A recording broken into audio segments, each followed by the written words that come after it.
যুক্তরাষ্ট্র ও ইসরায়েলের যৌথ হামলা শুরুর পর থেকে যেন কোনোভাবেই থামানো যাচ্ছে না ইরানকে। তাদের হারাতে এসে উল্টো নিজেরাই নাকানি চুবানি খাচ্ছে যুক্তরাষ্ট্র ও ইসরায়েল। ইরান ও তার বন্ধু রাষ্ট্রের একের পর এক মিসাইল ও রকেট হামলায় নাস্তানাবুদ হচ্ছে তারা। আর তাই একদিকে যুদ্ধ করতে করতে বারবার পিছিয়ে আসছে ইসরায়েল, অন্যদিকে সুর নরম করে রাশিয়া, চীন সহ অন্যান্য দেশগুলোকে ইরানকে যুদ্ধ বন্ধ করতে বলতে অনুরোধ জানাচ্ছেন ট্রাম্প। যদিও সেসবের তোয়াক্কা না করে কাউকে ছাড় না দেওয়ার মানসিকতায় যুদ্ধবিরতির প্রস্তাব বারবার নাকচ করে এসেছে ইরানের বাহিনী IRGC।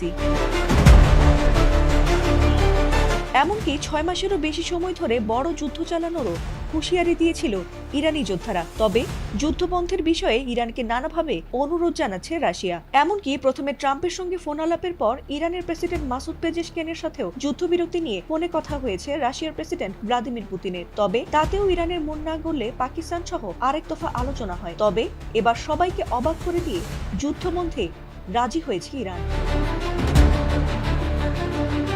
যদিও এত সহজে ট্রাম্প নেতানিয়াহুকে ছেড়ে দেবে না ইরান, আর তাই নিজেদের অধিকার রক্ষায় 3টি শর্ত দিয়েছেন ইরানের প্রধানমন্ত্রী মাসুদ পেজেশকিয়ান। সেই শর্তগুলো মানলে তবে এই যুদ্ধ বন্ধ করবে ইরান, এমনটাই জানিয়েছেন তিনি। আর তার মধ্যে অন্যতম হলো ট্রাম্প নেতানিয়াহুর পরিকল্পিত হামলায় ইরানের যত ক্ষয়ক্ষতি হয়েছে সেগুলোর ক্ষতিপূরণ চায় ইরান। এছাড়াও আন্তর্জাতিক অঙ্গনে ইরানের বৈধ ও ন্যায্য পারমাণবিক অধিকারের স্বীকৃতি দিতে হবে এবং সবশেষে ভবিষ্যতে যেন কোনো ধরনের হামলা ইরানে না করা হয় সেই বিষয়ে শক্তিশালী নিশ্চয়তা দিতে হবে।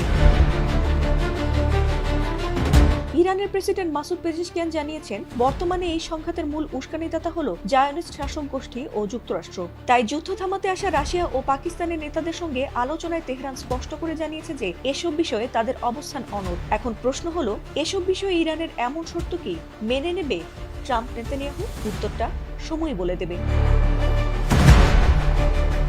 ফাতিমা সুলতানা, ATN বাংলা।